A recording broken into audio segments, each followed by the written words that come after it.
Chapter 711, The Storm Attacks. Translator, Atlas Studios. Editor, Atlas Studios. Simeem Island. Under the towering cliff, dark sea waters were being roused by the surrounding waves as they churned about considerably. On crazy Captain Connor's Victor's ship named the Single-Eyed Skull, a few pirates donned cloaks as they pulled up their hats. The rain pattered down heavily on them as they fought against winds that could lift a child, in order to walk out the cabin and inspect the ship to prevent any accidents from happening. Their cloaks were made of linen, but their surfaces were smeared with an already hardened sticky liquid. The raindrops were unable to permeate through that layer and could only flow down onto the deck.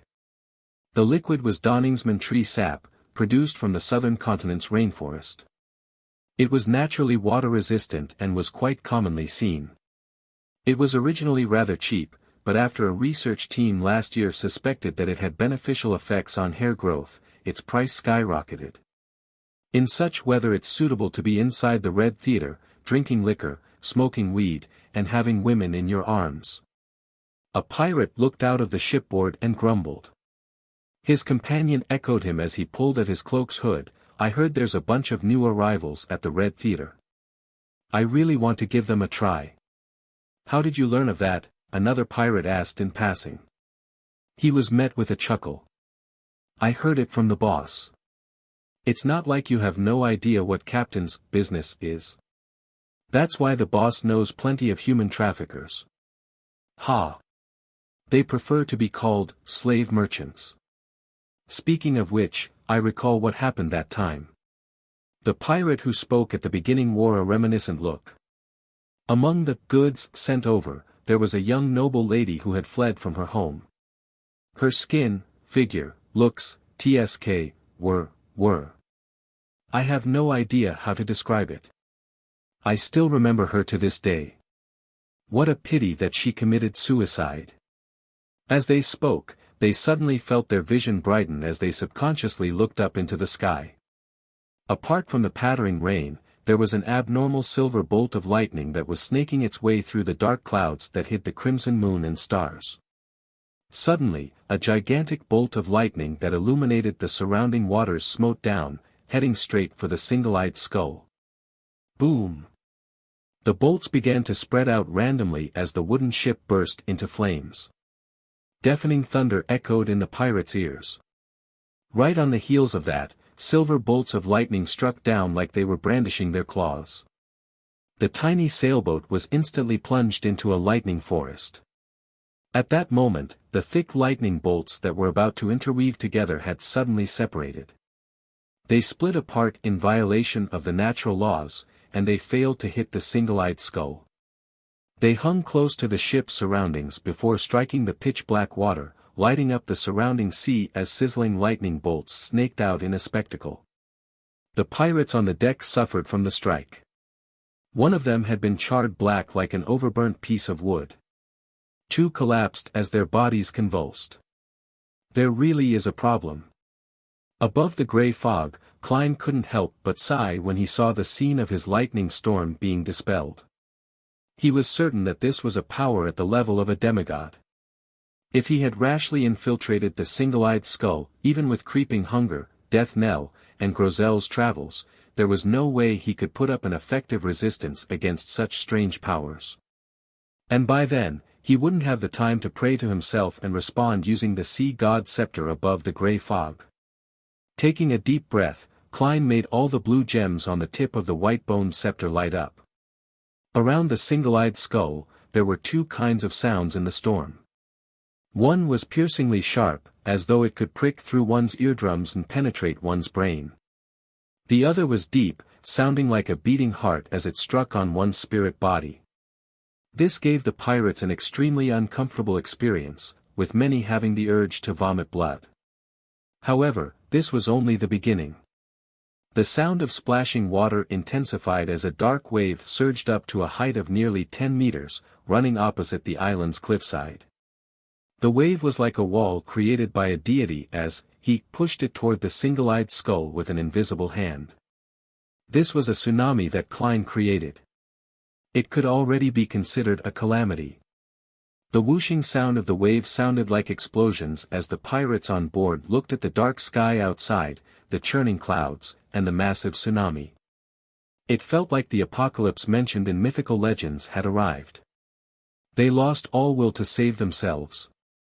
But as they were waiting in despair for the final judgment, a disturbance that didn't abide by logic or scientific laws appeared in the middle of the waves created by the tsunami.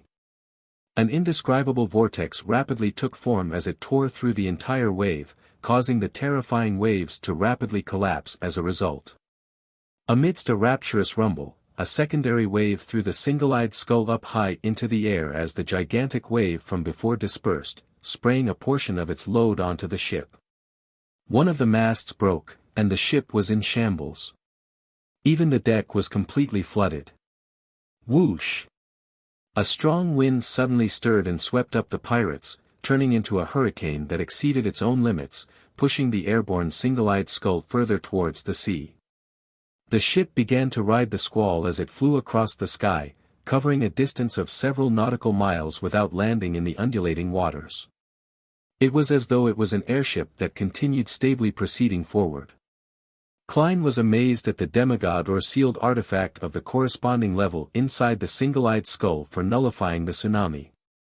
He sighed at his lacking sequence, as he couldn't create the destructive tsunami that Helvetia had previously created, despite stirring the powers of the mysterious space above the gray fog. In the meantime, he controlled the hurricane and ensured that the single-eyed skull didn't lose its support and plummet, afraid that it would leave his 5 nautical mile range of influence. At that moment, his goal wasn't to destroy the single-eyed skull, nor was it to capture crazy Captain Connor's Victor, but to force out the demigod or sealed artifact hidden inside the ship. A powerhouse or item at this level was scarce in the world. By seeing their appearance, he would know who they were sooner or later, as well as which organization they belonged to. And this provided the subsequent direction for the investigation regarding the Great Smog of Backlund. I hope it's not from the seer pathway, otherwise, who knows if it's his true face or not. However, this is also a good thing. Since I'm investigating the truth of the Great Smog, I'll figure out what Insangwil is doing, and I'll make preparations for my subsequent revenge. I'll also be able to successfully find the Bizarro Sorcerer potion formula and main ingredients. As Klein silently sighed, he made the gem on the tip of the sea god scepter emit a pure azure light. With a hum, the single-eyed skull's flight experienced a change. It plummeted like a roar and didn't even manage to glide.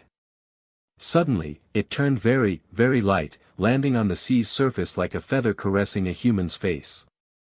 At that moment, Klein, who had exhausted plenty of spirituality, was just about to muster his remaining strength to create another tsunami when he heard an explosive boom from the scene. It was a terrifying sonic boom. Furthermore, it was different from normal sonic booms, as though it was mixed with the howling sounds of the wind. It was from Sea King John Cotman. Although he was still a distance away, he wielded mastery of these waters, so he could exert his influence across space while he rushed over. This was a Sequence 3 saint who was close to that of an angel. The terrifying sonic boom sent the single-eyed skull flying out. There was no hesitation on whether it would harm anyone. After all, there was nothing wrong with striking down on pirates. Meanwhile, Klein felt a psyche that was so potent that it was terrifying as it swept across the area in search of any spots that appeared abnormal. It caused the scene before his eyes to be affected as everything turned indistinct. After resisting another blast, Klein calmly and rationally ended the response. He shut down the corresponding prayer scene before throwing the sea god scepter into the junk pile. The gap isn't anything trivial. If Sea King didn't appear, I wouldn't have the confidence in forcing out that demigod. My sequence is still too low, giving me troubles when using the scepter, as it's overly burdensome. However, at sea, the storm pathway is really powerful. They're practically mobile calamities. The powers displayed by that demigod had the key elements of distortion, confusion, loaning, and violation of normality. It appears to be the Black Emperor paths of the divine. Others might not realize it, but I have the corresponding card of blasphemy. It definitely isn't only a sequence 5 mentor of confusion. Account of the Fallen. The military has a portion of the potion formula for the Black Emperor pathway, but it seems to be limited to the first 5 sequences. They lack sequences 4 and above. Although Klein failed to force the demigod or corresponding sealed artifact out, he had gained a certain number of clues from their reaction. He suspected that a particular faction in the royal family wasn't only cooperating with the Demonist sect and Insanguil, but it was also secretly in cahoots with a faction that wielded most of the sequences of the Black Emperor pathway. The descendants of Solomon or Trunsoist. Is King of the Five Seas Nast involved in this? Klein was in serious thought when he heard overlapping prayers in his ear. It broke his train of thought as he instinctively emanated his spirituality and touched the rippling light beside his chair. Then, he saw Danitz. This well-known pirate had his eyes closed as he piously prayed to the Fool. Klein took out his pocket watch in a daze and took a few looks at the time to confirm that it was almost 3 in the morning. Is he nuts? Why is he praying in the middle of the night? Does he not want me to sleep?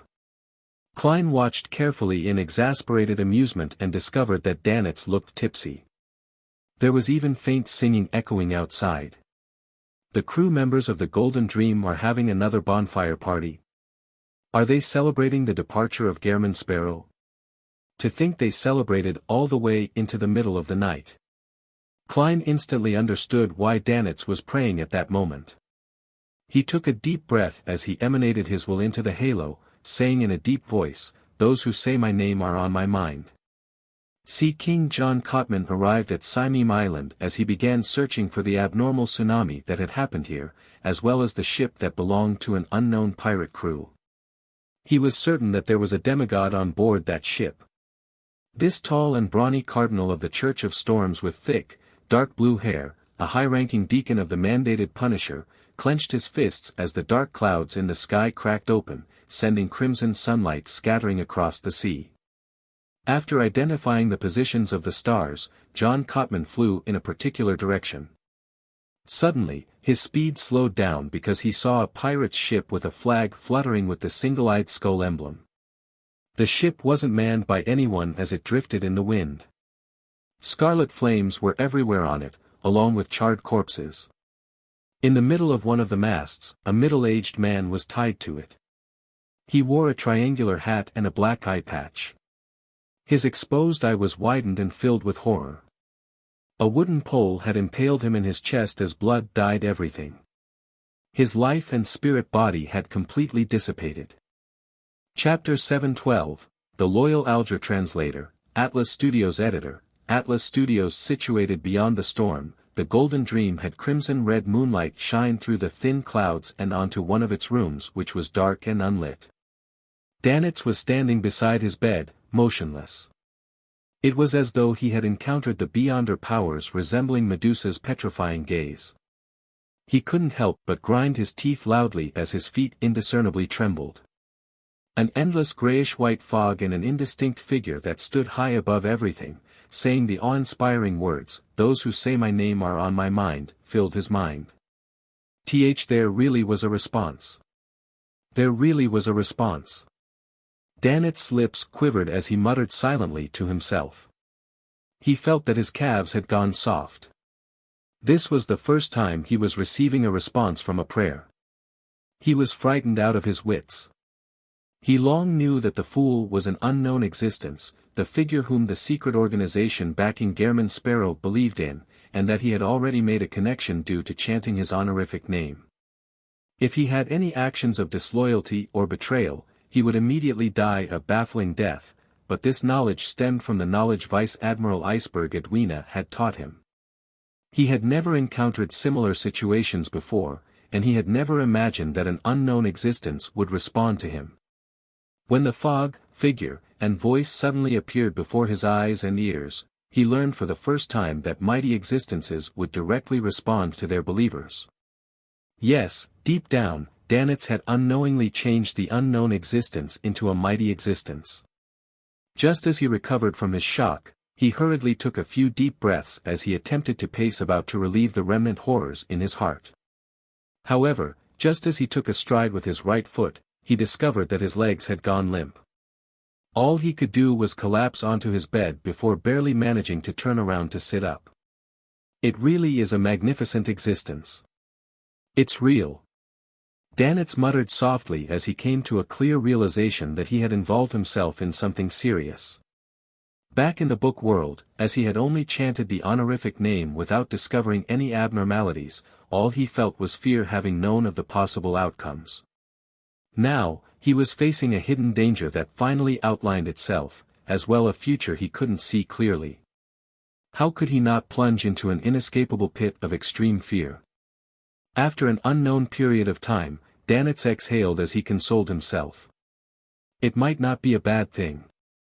At the very least, Gehrman Sparrow is still living, and he's leading quite a good life.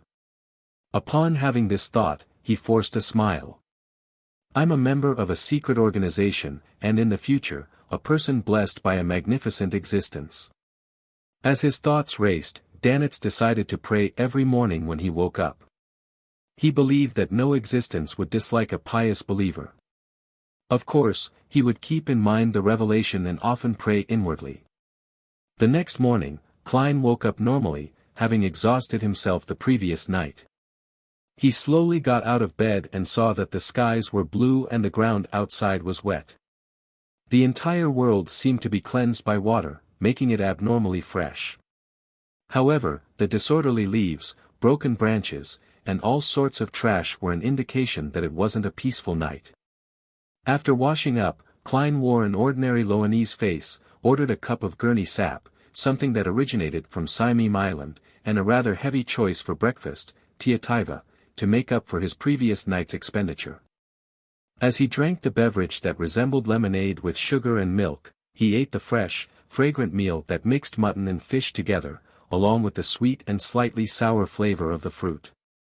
Klein held up the newspapers provided by the inn with great pleasure as he read through the papers starting with the Sonia Morning Post and News Report. At the end of breakfast, he flipped open Strange Cases, a paper that was rather popular among adventurers, and he saw a striking article headline, Bloody Infighting Amidst Storm. According to sources, there was intense infighting on Crazy Captain Connors Victor's Single-Eyed Skull. The pirates executed Crazy Captain and killed each other, and reports say that no one survived. All of this evil was concealed by the terrifying storm last night. No one was aware of the conflict until the Single-Eyed Skull was found drifting around Simeem Harbor. The article attached an unclear photo, seemingly captured from the harbor in secret. The photo's Single-Eyed Skull's characteristics stood out at once. It was heavily damaged and many spots were charred black. Only a single mast remained intact, while the middle mast had a figure with a triangular hat pinned to it. It's Connors Victor. He died just like that. Klein's pupils constricted as he seriously contemplated. It can almost be confirmed that there was a demigod on the ship last night. When he saw that Crazy Captain was targeted, or with Sea King in pursuit, he could only care for himself. Unable to bring Connors with him, he decisively silenced him and destroyed all evidence. Klein, who had plans on continuing his pursuits of Crazy Captain, felt dejected. He realized that although the trail of clues hadn't been completely cut off, there was little of it left. The only matter he was aware of at that moment was that the demigod likely belonged to the Black Emperor pathway. From the intensity of the storm last night, the Single-Eyed Skull was likely sent to the harbor by Sea King John Cotman so as to do any follow-up investigations. I wonder if they will have any additional findings. Yes, I can get Mr. Hanged Man to keep an eye out for it in the Church of Storms. There's no need to inform him since the tarot gathering will be this afternoon.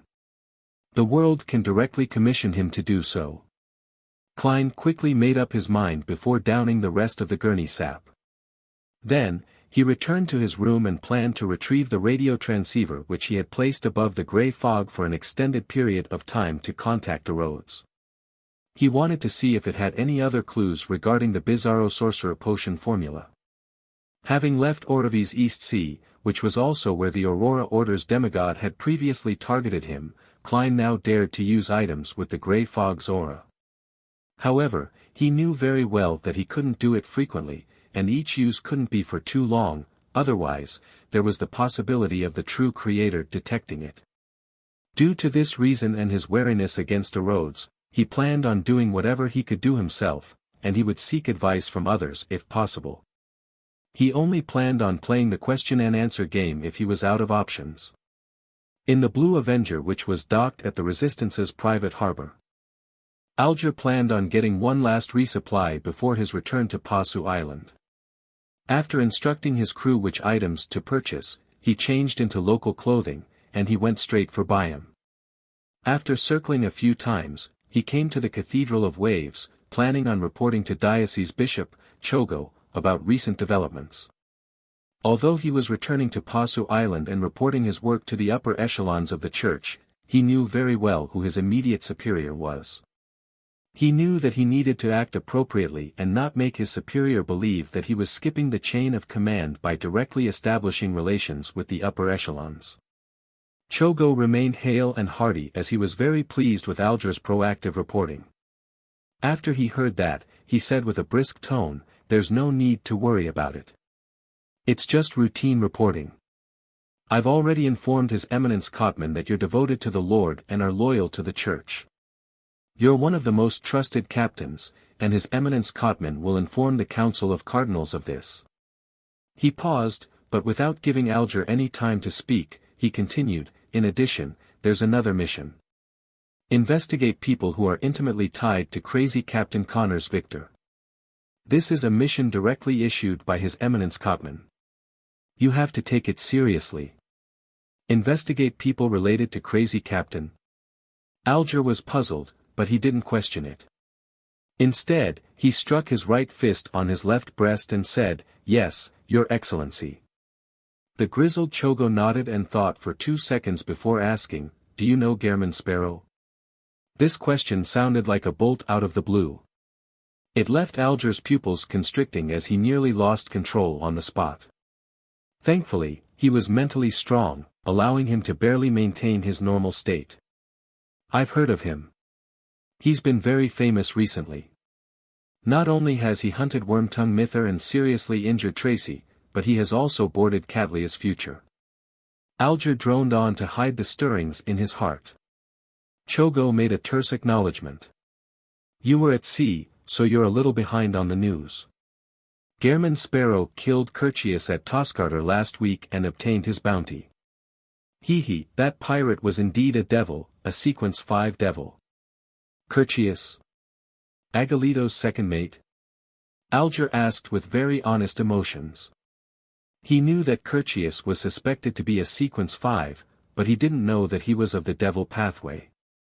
And the fact he was both a Sequence 5 and a devil meant plenty of things. It meant that he was difficult to kill, which meant that Gehrman Sparrow had very likely killed Curtius during a sudden encounter. This meant that Gehrman Sparrow was already at the pinnacle of Sequence 5s. If it wasn't because he was seeking to purchase the Sequence 4 potion formula, I might even suspect that he had become a demigod. Alger thought, feeling perturbed.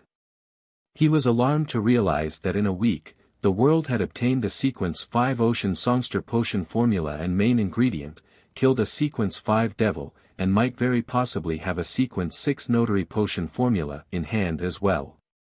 How did he do it? Alger realized that he was feeling a little frightened of the world.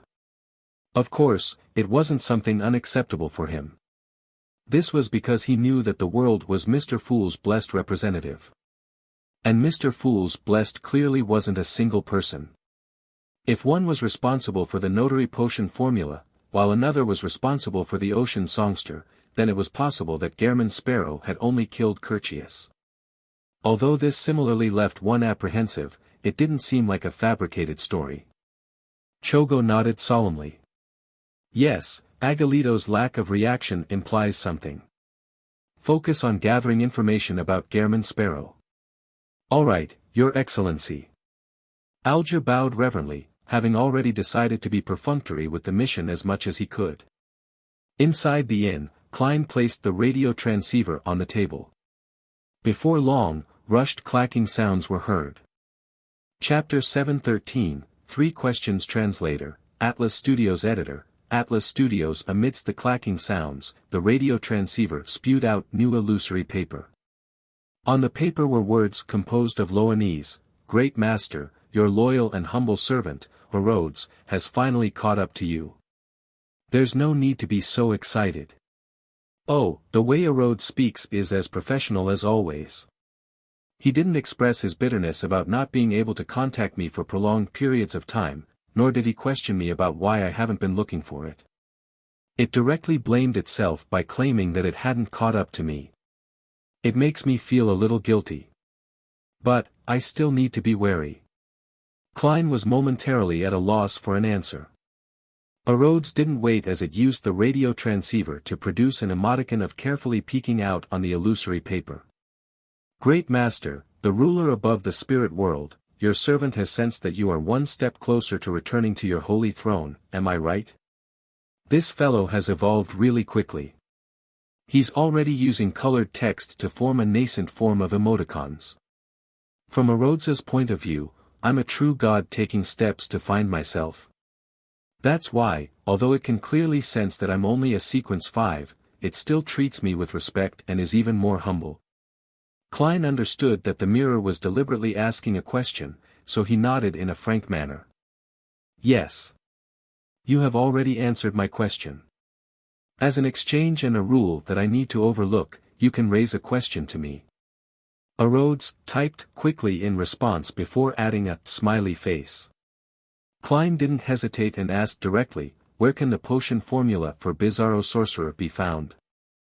The illusory paper spat out a long paragraph of complicated symbols before turning into a mirror as it represented a realistic scene. It was a dark cathedral without any natural light source. Inside it was a bunch of squirming things that were all so blurry. It looked as though it was a pencil drawing that had been wiped by an eraser, preventing any exact details to be seen. However, Rhodes added a bunch of text at the bottom of the scene. "This is Zeradol. In his advancement to Sequence 1, Attendant of Mysteries, he lost control and became a monster. However, Great Master, you have to be careful. He is a very crafty person. Perhaps everything about him is just an act with a purpose. I'm unable to look at him directly, as it will bring me harm. Aside from him, you will be unable to obtain the potion formula from any demigod from the secret order. This is because back then Zeradol would directly provide the high sequence potion to them. And there's almost no way to use any Beyonder methods to reverse divine it." What a detailed answer, and it even gave me the additional knowledge that the sequence 1 corresponding to the seer pathway is Attendant of Mysteries. Does it mean being an angel that serves upon mystery? From the looks of it, the secret order approach can only work by directly facing Zeradol to obtain the potion formula. And I'm not even capable of viewing him directly. It's no wonder the Snake of Fate Will Oseptin told me to find the crazy Zeradol without mentioning the secret order. Klein was moved by Rhodes's attitude. If he didn't feel that he lacked the level and strength to commandeer this sealed artifact, he even planned on truly treating it as his servant. Amidst the clear clicking sounds, another segment of the illusory piece of paper appeared, presenting another scene. It was a towering mountain peak. On it was a swath of dilapidated palaces. Inside it was a gigantic stone chair. Klein was very familiar with this scene. Without Rhodes's footnote, he knew what it represented. The Antigonus family's treasure hidden at the main peak of the Hornacis mountain range. White paper continued being spat out as a new scene was presented. Just like a movie, it had changes in the camera angle. The first scene that appeared in Klein's eyes was a lofty Gothic-style bell tower and beautiful palaces around it. The former represented the Bell of Order, and the latter represented the Sodila Palace. They were landmark buildings in Backlund. The scene changed, and soon, there was a new building on the paper. It was a pure black cathedral with 2 symmetrical bell towers. The scene of the cathedral's interior grew larger, and soon, it presented the entirety of the interior. It was then fixed at a pair of iron black doors that swung open. The door was abnormally heavy, and on it were 7 dark sacred emblems, as though they were guards of the tenebrous heaven. Cheney's Gate. St. Samuel Cathedral. Klein recognized the familiarly styled door. Based on the architectural style, he confirmed that the cathedral was the Church of the Evernight Goddess's headquarters of the Backlund Diocese, St. Samuel Cathedral. White paper was spat out and the scene changed as it plunged deep into the darkness. On an empty bookshelf built from bones, there sat an ancient notebook. It was a black hard-covered book. Klein recognized the notebook at once. It was the Antigonus family's notebook which had caused the death of the original Klein. After going round and round, everything came back full circle. Klein silently observed it for a moment, and after the scenes disappeared did he regain control of his thought processes. Yes, back then, the members of the Aurora Order were able to see the clown potion formula from the notebook. Having been acknowledged by it, the content presented to me will definitely be completely different from before when I flipped through it. It should have the arcane sorcerer potion formula. It just lacks the ingredients or characteristics. So this notebook has been sealed behind St. Samuel Cathedral's Cheney's Gate all this time. To get it from there, the difficulty in doing so wouldn't be lower than finding Zeradal and facing him directly. Back then, there were high-sequence beyonders involved in the Great Smog of Backlund. After I reported the matter to the Backlund Diocese's church through Miss Justice, the matter was quickly quelled. This is sufficient enough to prove that the Backlund Diocese has plenty of power. They have no lack of demigods or sealed artifacts. Yes, regardless, I'll need to return to Backlund first and see if there are any opportunities. In contrast, I prefer not to head to the Hornacis mountain range. Reining in his thoughts, Klein looked at the radio transceiver which had turned dark and solemn. Last night, who was the demigod on crazy Captain Connors Victor's ship? Clacking sounds quickly sounded as the illusory paper from before vanished as new ones were spat out. The content on the piece of paper was likewise a realistic scene. On an exquisite brass chandelier, 5 candles of different heights spread their warmth and light. A middle-aged man wearing a triangular hat and black eye patch stood before a cabinet that stored grape wine, champagne, and tequila. He was humbly looking opposite him. Opposite him was a tall figure in a black cloak. Its face was completely hidden beneath the hood. The figure didn't seem to have a real head, only a blob of heavily distorted darkness that was embedded above the neck. Thanks to the portraits from Bounty Notices, Klein recognized the one-eyed man to be crazy Captain Connors. His disheveled and oily hair cascaded down and happened to cover his neck. Opposite him is likely that demigod. But he deliberately disguised himself and did the corresponding anti-divination preparations. For a Rhodes to be able to produce a scene of this level is already impressive enough. Klein wasn't too disappointed. Instead, he carefully memorized the figure's build. More than 1.85 meters tall, but less than 1.9 meters. Rather long arms, and when hanging his hands down, it almost reaches the knees. The broad shoulders prop up the cloak. The feet are faced outwards to a certain degree. As an expert in disguises, Klein believed that when a person disguised himself and prepared a certain level of anti-divination measures, there was a high chance that he wouldn't take note of disguising his build, especially when one's body didn't have any particular traits. Therefore, this can provide a certain amount of clues.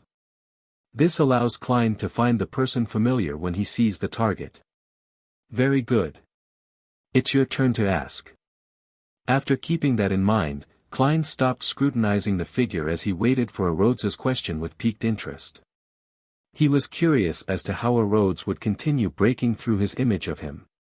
The typing sounds slowed down as it seemed to appear hesitant. Bit by bit, the illusory white paper was spat out. Great Master, can I say something to you? Yes, Klein answered the question, puzzled. He began to look forward to what a Rhodes had to say. The sound of typing hastened as it exuded an obvious sense of warmth. On the illusory paper, a single line appeared, Great Master, Happy Birthday. This is belated. Your current body was born on March 4, 1327. I originally wanted to wish you a happy birthday at midnight of that day, but I failed to keep up with you. It's a topic that really exceeded my expectations. I even forgot about my own birthday. The corners of Klein's lips twitched as he was at a loss for words. He had received the original Klein's memory fragments and received parts of his emotions. He knew the birthday, but for a person who led a solitary life, why would he remember such things? This fellow is actually the first person to wish me a happy birthday. Benson and Melissa must be feeling more upset today. The interview should have ended in February. I wonder if Benson succeeded in becoming a civil servant. Klein felt poignant as the way he looked at the radio transceiver warmed up. He thought for a moment as he calmly asked, "Third question, your origins." The typing sounds paused for 2 seconds before sounding out again. A white piece of paper was spat out as a new scene surfaced. Large amounts of black sticky liquid spewed out from the ground as they spread outwards in a distorted manner. They grew different numbers of arms and legs before becoming strange monsters that charged ahead. During this process, a speck of light was shot out along with the black liquid before landing on a rock, to which it rapidly fused together, turning into a mirror with ancient patterns and black gems adorning its 2 sides. What kind of strange scene is this? This was how a Rhodes was born. What was that speck of light? Where did it originate from? It does seem like a Beyonder characteristic. Klein came up with a preliminary interpretation of the scene. The typing sounds didn't stop as another line appeared. "Great Master, do you have any other questions?" Taking note of the time, Klein shook his head. "No. You have finished answering the questions, and it's time for me to leave. Great Master, the ruler above the spirit world, your loyal and humble servant, Rhodes, looks forward to serving you again and hopes to be able to continue following in your footsteps." At the end of the illusory piece of paper, a hand-waving emoticon was presented. Inside the quiet room in the inn, the dark and silent radio transceiver instantly returned back to normal as its surroundings stopped being eerie. Klein busily set up the ritual and sacrificed it above the gray fog before having the time to consider the answers he had received. According to the clues provided by Rhodes, and combining the answers from Mr. Azek and Will Oseptin, Klein had a basic idea on how he should proceed. It wasn't just because he wished to return to Backlund for some rest and reorganization, but because he viewed the large city as a main locale that he would spend a long period of time being active in. He wanted to see if he could steal the Antigonus family's notebook from the Church of the Evernight Goddesses St. Samuel Cathedral. If he confirmed that there weren't any solutions, he would attempt to switch to neighboring Beyonder pathways, but if that was impossible, he had no choice but to take the final route, head to the main peak of the Hornacis mountain range. I definitely can't use my identity as Sherlock Moriarty when I'm back in Backlund unless I wish to dig out in Sangwil or the royal family faction that's hiding in the darkness. However, when contacting people I'm familiar with or using the resources of the Church of Steam, I can transform back into Sherlock Moriarty. In short, I have to create a new identity. Furthermore, it has to be completely separate from Gehrman Sparrow. I won't directly return to Pritz Harbor this time. I'll make a detour to Desi Bay and make sure that no one can figure out my background. Klein's thoughts raced and he soon came up with a clear train of thought. After determining the next steps of action to take, he planned on drawing some blood and heading above the gray fog to explore Grozel's travels using his spirit body, but in consideration that there was a tarot gathering in the afternoon, he lay back in bed and took the time to rest and relax. The future smoothly cruised through the undulating waves as Admiral of Stars Catlia stood by the window, watching the scenery that seemed to go on without end. And by the deck, there were Nina's exasperated shouts from time to time. She would be angrily scolding Frank Lee for producing a bunch of fast-growing, beef-flavored mushrooms that enjoyed eating fish. Catlia sighed silently as she nudged the heavy glasses on her nose bridge. At that moment, her spiritual perception was suddenly triggered as she looked down at her study desk. At some point in time, a few pieces of yellowed paper had appeared there. The Emperor's diary entries. She finally sent a messenger over. Cadlia turned around in delight and picked up the few pieces of paper that were akin to a preliminary probe. By 3 in the afternoon, having memorized the symbols, Cadlia saw the illusory crimson light surge at her like a tide, drowning her within. Under a high dome propped up by stone columns, Cadlia saw similar red beams soar up, transforming into indistinct figures. She didn't look carefully, as she realized that a pair of familiar glasses had naturally appeared over her nose bridge. It was almost a perfect replica of the one from the outside world. Then, she caught Miss Justice elegantly stand up from the corner of her eye. Miss Justice briskly greeted the figure at the seat of honor. "Good afternoon, Mr. Fool." Audrey was in a good mood recently. After she returned to her family's castle, as an obedient daughter, she helped her mother, Lady Caitlin, resolve some psychological problems that stemmed from her age and physical condition. She received extremely good feedback, allowing her to conclude more of the acting principles for psychiatrist. Amongst them, the most important principle was to help others resolve psychological issues. She suspected that this was the reason why the potion's name was psychiatrist and not psychologist. Miss Justice is very happy. Klein appeared infected as he nodded with a smile as a response. During this process, he noticed that Mr. Hanged Man appeared to be preoccupied with concerns. He looked like he was hesitating and struggling, having not made up his mind. This means that Mr. Hanged Man is able to buy the Ocean Songster's potion formula and main ingredient, but he will have to pay a huge price. I thought he would request to pay for it in installments. The fool Klein reined in his gaze without any signs of unrest as he surveyed the area. After Miss Justice was done with her greeting, Cadlia looked towards the end of the long bronze table. "Honorable Mr. Fool, I found 3 pages of Roselle's diary. Here it comes. I wonder if the 3 diary pages specially selected by Queen Mystic will be valuable.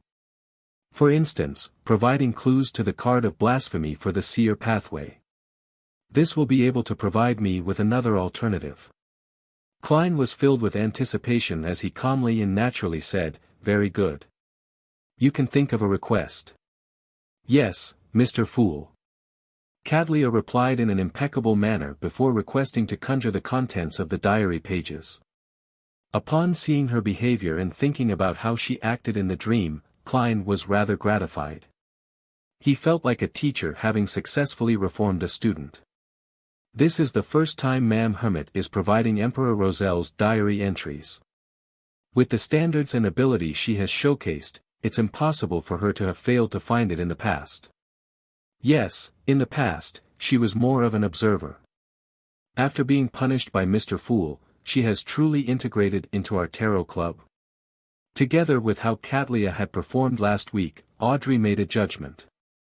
Meanwhile, she sensed that Mr. Hanged Man didn't seem normal. He looked like he was anticipating something but was also unable to bring himself to part with something. She was rather intrigued. Klein didn't wait too long before the 3 diary pages were conjured and came into his hands. Derek and the other members instinctively fell silent, so as to not disturb Mr. Fool's reading. February 9th. Today is Bornova's birthday. He's already a healthy, strong, honest, and kind young man. His piousness has won the church's favor.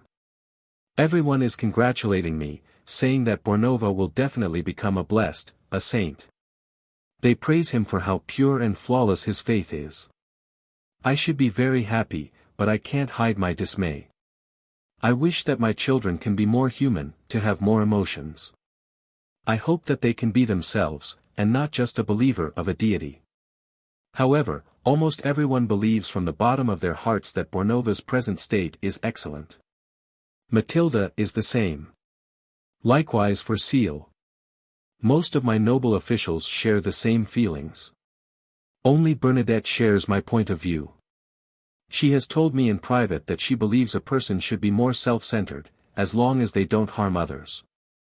Recalling the words Zeradol had said during Bornova's birth, as well as the premonition I've had after becoming a demigod, my heart is turning heavier.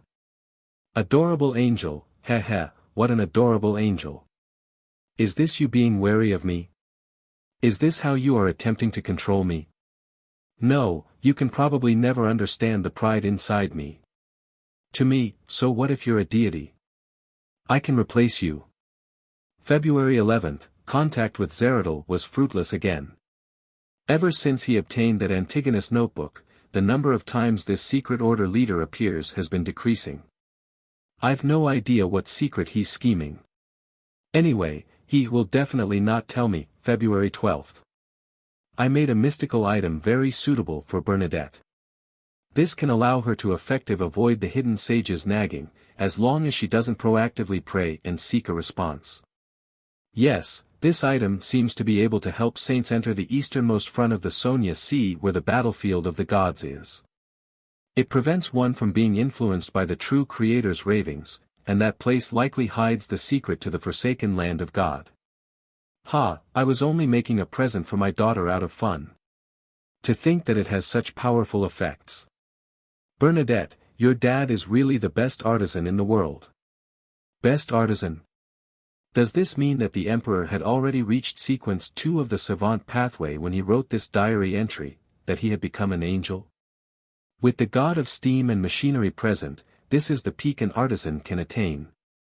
It's no wonder that Queen Mystic can freely enter and exit the battlefield of the gods. So it's because of a gift from the Emperor. Indeed, a child with parents is like a treasure. Klein felt wistful. In addition, he could sense Emperor Roselle's repressed and angry feelings from the diary entry. He used his comprehension skills that were honed from his previous life to figure out what was written in between the lines. After he became an angel, the Church of the God of Steam and Machinery obstructed him and suppressed him. The God of Steam and Machinery had exerted some influence on his youngest son, Bornova, making him become the most devout believer and appointing him as someone who could become an angel and enter the land of perfection. And this not only made Emperor Roselle submit to the suppression while having misgivings, but this had also stirred thoughts of rebellion in him. The Emperor later became a public enemy of the world because of this rebellion? Klein nodded inwardly. Meanwhile, he noticed a matter regarding Zeradol. He suspected that the miracle invoker only began aiming for sequence 1 after he obtained the Antigonus family's notebook. For this, he planned many things, but something happened during his advancement, turning him into a monster.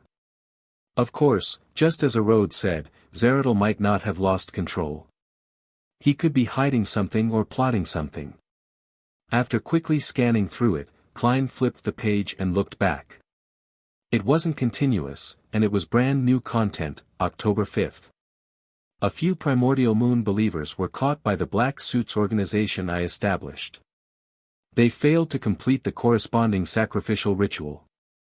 Their behavior has intrigued me, as their strength seems to come directly from the Crimson Moon. Unfortunately, large amounts of data have confirmed that the Crimson Moon is really a satellite that's revolving around our planet. Then, how is it fusing physics and mystery together? With my present strength, it's not impossible to head for the Crimson Moon. At most, it will be troublesome and a little difficult, but it doesn't seem to be necessary. October 17th, I've finally made up my mind. I will attempt to switch to the neighboring mystery prior pathway. Only by doing so can I become a sequence 1. I've always suspected that the hidden sage is only a conceptualized uniqueness. Due to some sort of accident, it became sentient and awakened. Therefore, this pathway's sequence 1 position is likely still empty. Chapter 715, Madness in His Later Years. Translator, Atlas Studios. Editor, Atlas Studios. I've long obtained the potion formula of Knowledge Emperor from that most ancient organization. Now, it's time to seek the corresponding ingredients. It might already belong to a particular angel, and it might have fused with an object around it, turning into a warped and evil monster, or a chaotic and terrifying sealed artifact. In short, I have to be careful.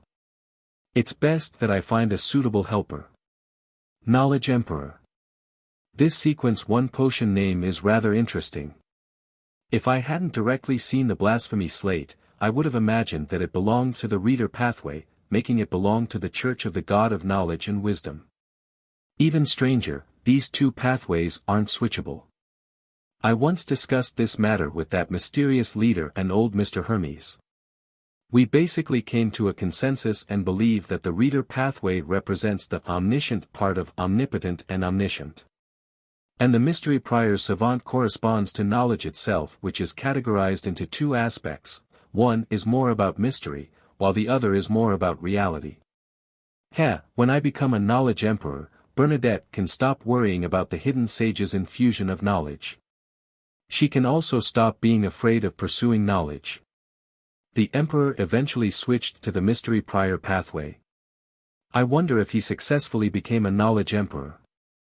Perhaps it's because of this that his ties with the Church of Steam completely fractured, making him the public enemy with no one to help him. All he could do was place his hopes on the Twilight Hermit Order. Klein thought poignantly as he came up with possible conjectures.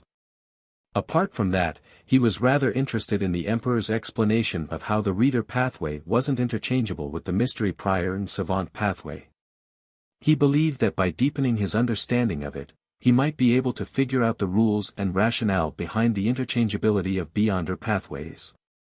To the typical Beyonder, the reader, mystery prior, and savant pathway belong to the knowledge domain. There should be a very strong connection between them, yet the former is different. Reader belongs to the omniscient part of the phrase omnipotent and omniscient. Then, the secret suppliant, which is the shepherd pathway, is the omnipotent part. Then, there must be a certain intersection between the two.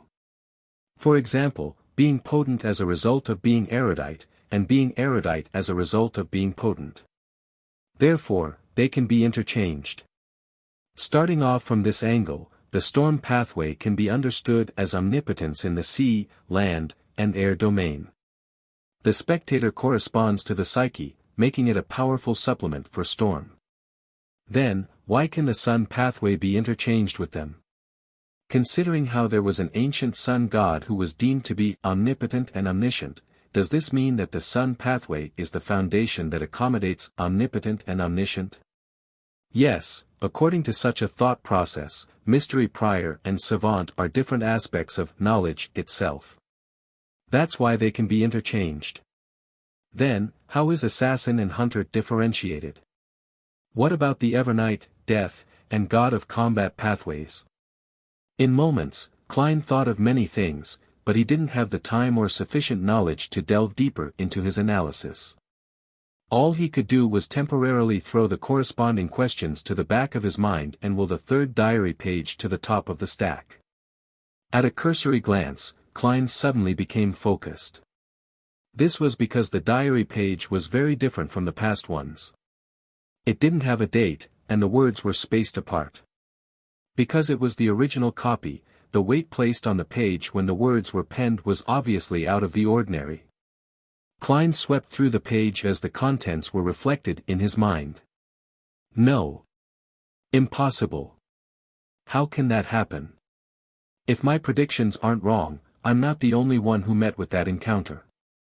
No. No. How can that happen? The thing that I saw tells me that everything will be destroyed. Likewise for everything I've created. No. I can't accept such an ending. I have to work hard to save myself. I can't rely on the 7 deities. As long as I ascend to the throne of Sequence 0, only then will I and the things I value be preserved. Should I attempt to pull Mr. Door back into the real world? No. Although he claims to be only a Sequence 1, I believe that he isn't just an ordinary Sequence 1. It's very likely that he will bring unexpected catastrophe upon me. The Chinese words, which were much larger than those on the first 2 pages, had occupied the yellowed piece of paper in a haphazard manner. There wasn't much content, but it left Klein's head throbbing painfully. Back when he was writing this diary entry, Emperor Roselle was very likely a Sequence 1 knowledge emperor. The content he wrote was infused with a potent sense of mystery and was colored with his emotions. This also meant that if Klein had read the contents in the real world, he might very well turn mentally unstable or go mad and lose control on the spot. Thankfully, Mam Hermit doesn't know Chinese, otherwise, she would have mutated when she was memorizing the contents. Even if she doesn't understand Chinese, she must have found it especially tiring and draining. If one is exposed to it for extended periods of time, visual and auditory hallucinations can't be avoided. Furthermore, there's a high chance that early signs of losing control will appear. Klein thought, congratulating himself for his good luck. His focus quickly turned back onto the diary entry as a sense of puzzlement surfaced. What did the Emperor see that made him so emotional? His mood was also rather extreme. No, the agitation and rashness, as seen in the words, are a little abnormal. It doesn't match the image of someone who has occupied a high position for extended periods of time. It doesn't match the level of an angel. Even in his final days, he said that after he dies, he didn't care if floods deluged the heavens. He didn't lose his composure or appear that agitated back then. Who influenced him? Or did something corrupt and pollute his thoughts? Also, he mentioned that he's not the only one who met with that encounter. What is he referring to? Transmigration. It's true that he isn't the only one who transmigrated for no baffling reason. There's also me, or even more. As thoughts flashed through his mind, Klein didn't waste any time. He made the 3 diary pages vanish as he smiled at Katlia. Have you thought of the request? Katlia bowed in preparation as she said, I wish to know why Emperor Roselle went mad in his later years. Audrey, who was in the same row as her, blinked. She believed that she had heard wrongly, as she didn't expect Ma'am Hermit to immediately ask such a heavy question. Furthermore, how does she know that Emperor Roselle went mad in his later years? Also, she only handed 3 pages, so how can she ask a question of this magnitude? It doesn't abide by the principle of equivalent exchange. Audrey had many thoughts arise in her mind, but she didn't stop Ma'am Hermit's question. Instead, she waited for Mr. Fool's response with piqued interest and inexplicable excitement. Alger, Emlyn, and Furs similarly held their breaths. They cast their gaze at the end of the bronze table. Only Derek and the world seemed oblivious. Klein thought and chuckled. First, we need to accept reality. I'm not omniscient, nor am I omnipotent. He had said those words in a relaxed, self-deprecating manner, but the hermit and company didn't show any signs of unrest. Instead, they appeared even more reverent. To them, it was obvious that Mr. Fool wasn't omnipotent and omniscient. Ignoring their guesses regarding Mr. Fool's state, this hidden existence's honorific name didn't have any related descriptions that explained the problem. Furthermore, none of the present true gods and evil gods had honorific names that involved omnipotence and omniscience. After setting their expectations, Klein began to answer the hermit's question. I also wish to know what Roselle encountered in his later years. At present, it can be confirmed that due to an unknown cause and source of stimulation, Roselle cast his gaze on Sequence 0. He didn't explain what Sequence 0 corresponded to. In the Tarot Club, there were more people who knew of it than those who didn't. Even those who didn't know could have guessed something. Sequence 0. The Emperor wanted to become a god. It's no wonder that it said that he went mad in his later years. Audrey knew what Sequence 0 meant as she instantly sighed. Likewise for Alger. Katlia clearly knew what Sequence 0 implied. She expressed her gratitude while in thought as she retracted her gaze. Sequence 0. Emlyn and Furs ruminated over the phrase, as though they had just realized that there was a position above Sequence 1 that belonged to true gods. Derek looked at Mr. Fool with a muddled expression. He didn't understand what was wrong with Emperor Roselle's attempt, someone who had a strong presence in history. In the City of Silver, if anyone had the chance, every resident would wish to become a Sequence 0 true god, so as to create a more sustainable living environment, or to lead everyone out of the Forsaken Land. Klein didn't elaborate as he leaned back into his chair and surveyed the area. You may begin. With that said, he controlled the world to look at Derek before smiling deeply. The notary potion formula you want has been acquired. Thank you, Mr. World. According to the agreement, I will remember the debt and await your request, Derek said sincerely. All right. Klein gave a response by controlling the world before making a show of him requesting Mr. Fool to conjure the formula. Before long, the potion formula was in Little Sun's hands. Derek received it in glee as he ravenously scanned the contents of the goatskin. Sequence 6, Notary. Main ingredients: 1 set of crystallized roots of the Tree of Elders, 5 feathers of a spirit-packed bird. Supplementary ingredients: 100 milliliters of radiant spirit-packed trees juice, 1 golden-rimmed sunflower, 1 white-rimmed sunflower, 5 drops of aqua fern juice. Without waiting for the others to speak, the world looked at Alger and said once more, as you know, I have your ocean songster potion formula and main ingredient. Ah! Audrey and company were momentarily dumbfounded. Cadlia couldn't hide her alarm as she looked at the world. She vividly remembered that Gehrman Sparrow had just hunted Slaughterer Curtius a week ago. How did he obtain the ocean songster potion formula and main ingredient? Don't tell me he killed an ocean songster. That would be considered a quasi-high-ranking member in the Church of Storms. It's only been a week. Cadlia found this unrealistic. Chapter 716, Island and Ruins Translator, Atlas Studios Editor, Atlas Studios. Mr. World has also obtained the potion formula and main ingredient for Ocean Songster. He's really impressive. Derek moved his gaze from the goatskin in his hand and looked at the gentleman seated at the other end of the long bronze table. In his mind, the world's toughness had reached a whole new level, one that could match the weaker members in the 6-member council. Furs was also similarly astonished as her poignancy grew deeper. She remembered that back when she first joined the Tarot Club, Mr. World gave her the impression that he was gloomy and reserved. Apart from that, nothing stood out. In the subsequent gatherings, he began to show that he was experienced and knowledgeable, as well as possessing rather impressive abilities. At a glance, he was a senior Beyonder who had experienced many things, just second to Mr. Hanged Man amongst the Tarot Club members. This image had already formulated in Furza's mind, but in recent months, Miss Magician was repeatedly surprised by the world.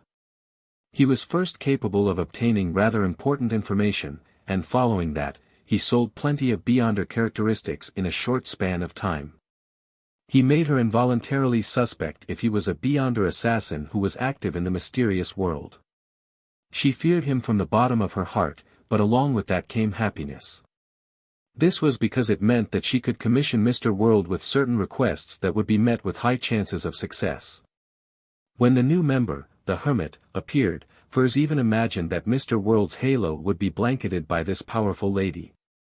But to her surprise, he had snatched the limelight and blinded everyone with his magnificence. To obtain the Ocean Songster potion formula, its corresponding main ingredient, and the notary potion formula was seemingly impossible by human standards. He really is impressive. I admire this kind of quiet and ordinary person who is actually very capable. Sigh, I wonder when I can become a Viscount.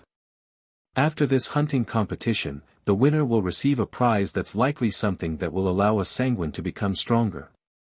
Emlyn White quickly turned his thoughts back to himself. As Audrey was sighing in amazement, she was puzzled about a matter from before.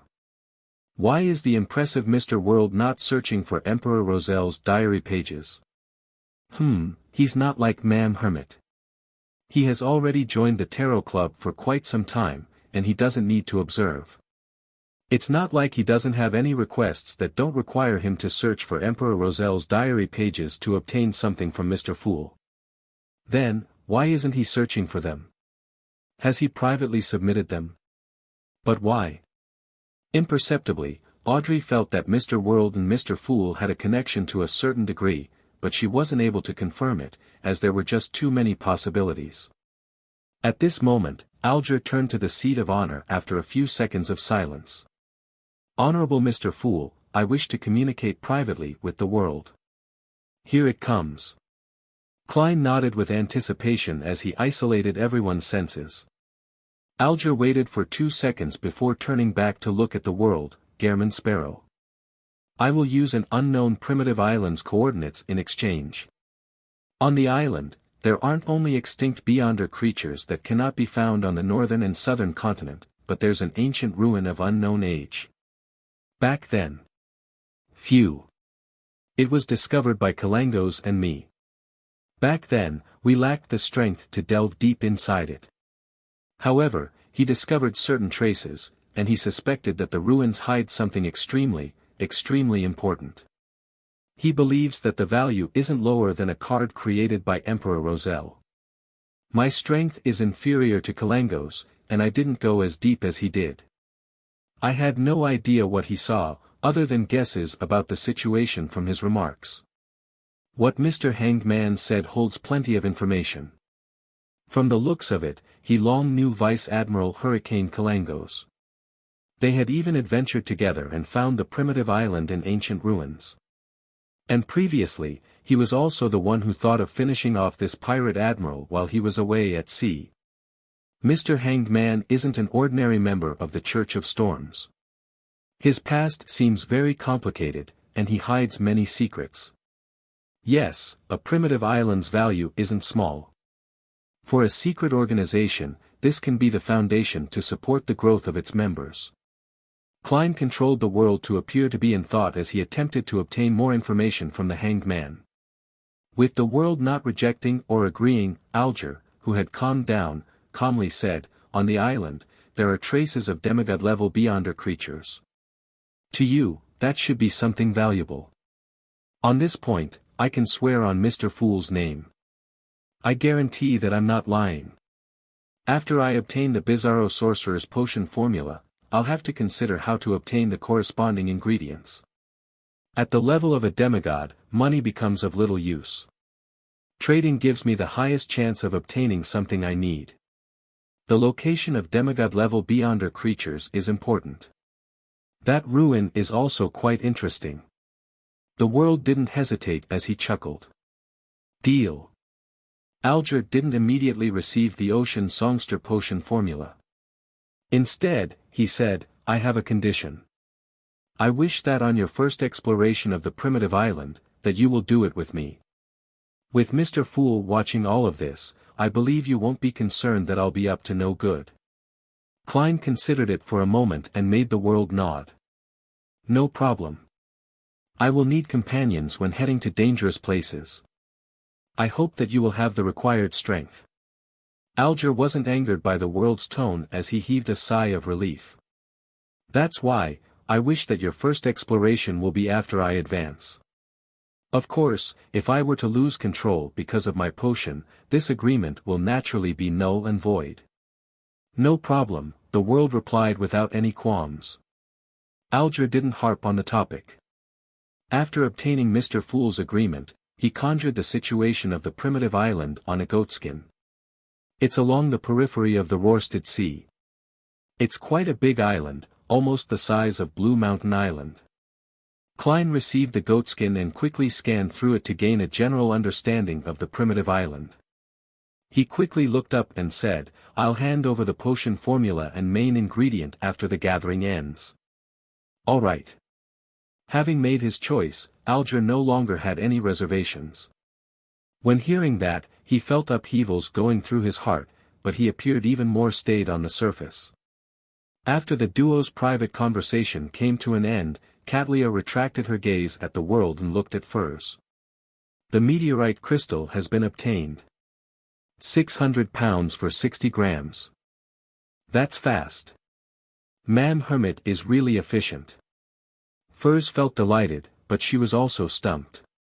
After last week's gathering, she had already obtained the crystallized blood of a Lavos squid. For that, she had paid 600 pounds, leaving her with 230 pounds. Adding the 150 pounds she received this week from her royalties, she was still short of 220 pounds. "I'll first borrow from Zio. She should have that much. After I succeed in advancing, I'll try to earn money as quickly as possible. I have to." Furs silently drew a breath and said, "All right. We will do the transaction tomorrow at this time." The hermit tersely acknowledged and, without wasting any time, looked at Audrey. The black hunting giant lizard's spinal fluid has been confirmed. 1,800 pounds. There are temporarily no clues for the illusory chime tree's fruit. That's already very good. Better than I expected. Thank you, ma'am hermit. Audrey sincerely thanked her without even minding the price. She recently realized that there was a benefit to establishing the Relic Search and Preservation Foundation. She could use her funds in a more secretive and unnoticeable manner. It made it difficult for her parents to notice. After confirming the two transactions, Katlia surveyed the members as though she was one of them. Any clues to the blood of a mythical creature? Klein immediately controlled the world as he chuckled with a hoarse voice. Are you referring a pure mythical creature? Pure mythical creature.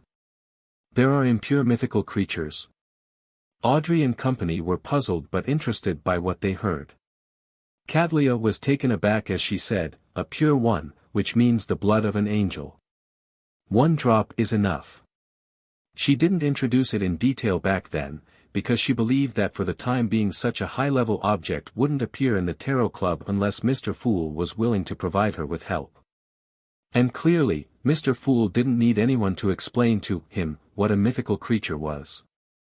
I have certain clues, but I can't guarantee that I can obtain it.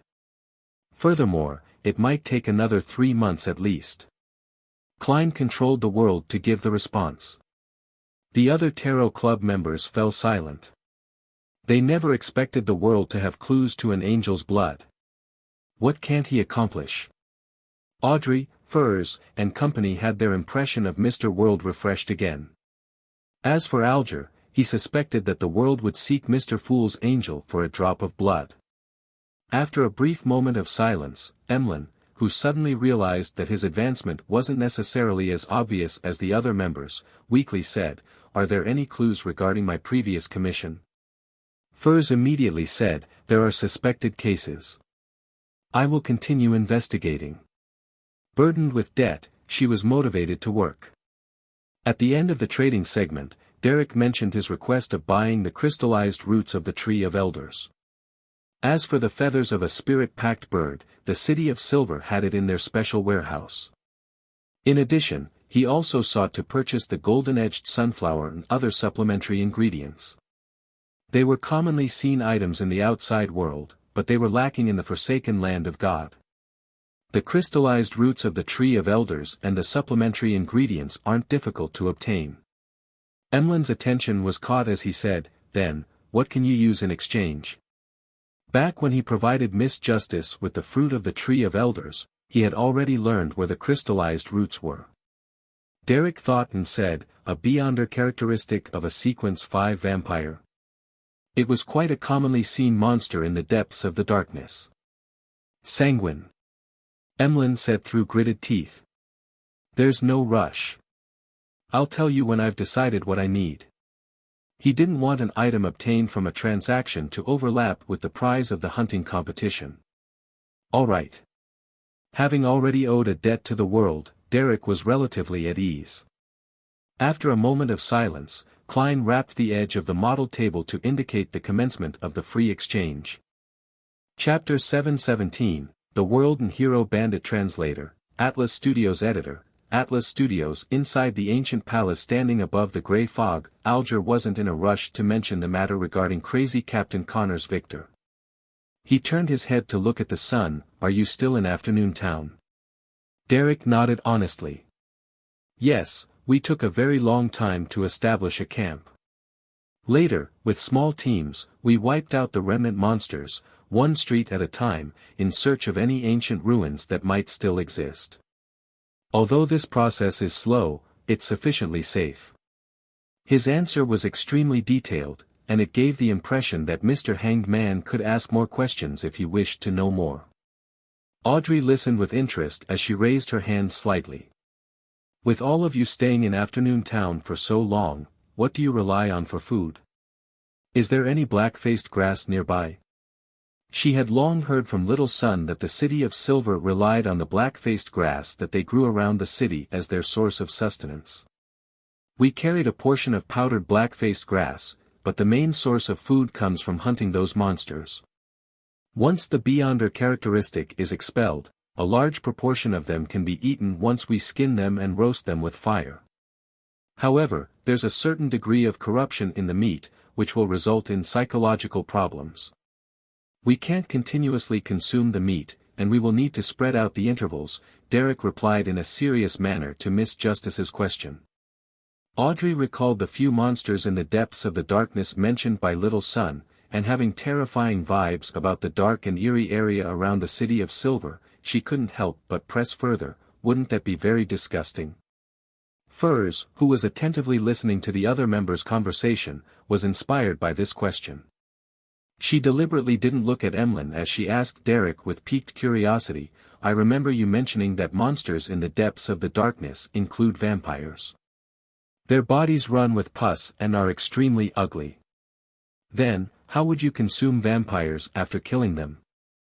Emlyn, who heard the question, forgot to correct her by informing her that sanguine weren't vampires.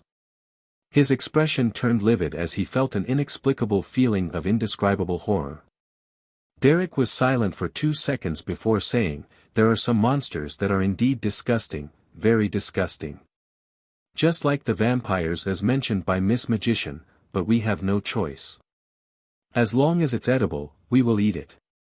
His voice gradually turned heavy, as though he once again deeply felt the tragedy that was the curse which enveloped the City of Silver. The palace that looked like a giant's residence fell silent once again. Even Emlyn, who wanted to retort Derek, didn't say a word. All he did was curl his lips and retract his arm. A few seconds later, the world broke the silence with a chuckle. Let's return to the sea. There have been certain matters that require your attention. Crazy Captain Connor's Victor's single-eyed skull drifted to a nearby harbor after a storm. The masts were snapped, and there were charred marks. The entire crew, including Connor's Victor, died. No one survived. Justice and company didn't know who Crazy Captain was. They weren't too interested in the news, other than being curious as to what caused this destructive naval tragedy. On the other hand, Alger shared completely different thoughts from them. There must be a tremendous secret if the world is paying attention to the matter regarding Crazy Captain. It's no wonder His Eminence Cotman issued such an important command to get the mandated Punisher and captains to investigate the situation. Alger's eyes darted about slightly as he said after some thought, in Byam, the Church of Storms is actively investigating the people and matters surrounding Crazy Captain Connor's Victor. There's no need for me to commission it. Klein chuckled inwardly and got the world to directly ask, what clues does the Church of Storms possess? I have no idea. I'll try my best to understand the situation. Alger frankly shook his head. He believed that the world understood what he was implying, that he wasn't exactly sure, but he would sound out what the church knew. Audrey, who was listening out of curiosity, realized that the matter regarding Crazy Captain wasn't simple. Hence, she asked probingly, Mr. World, isn't this common infighting among pirates? Klein was just about to be perfunctory with Miss Justice but without divulging anything further when he suddenly thought of a problem. Behind the great smog of Backlund and the disappearances, there might be a particular faction from the royal family. It also included some military personnel.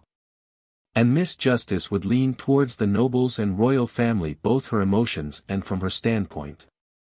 If there comes a day when I target those bastards who are deserving of death, she might not find it acceptable if I commission a mission to her. She might even fall into a dilemma. Therefore, I should now inject the impression in her that the royal family and military have plenty of bad guys. I would subtly change the direction in which her standpoint and emotions are directed towards. For this, I can bear the burden that some of the information regarding the world is leaked. Klein thought for a moment and made the world say with a relaxed, but mocking tone, Crazy Captain is related to the disappearance of the colonial slaves which Mr. Hanged Man was previously investigating.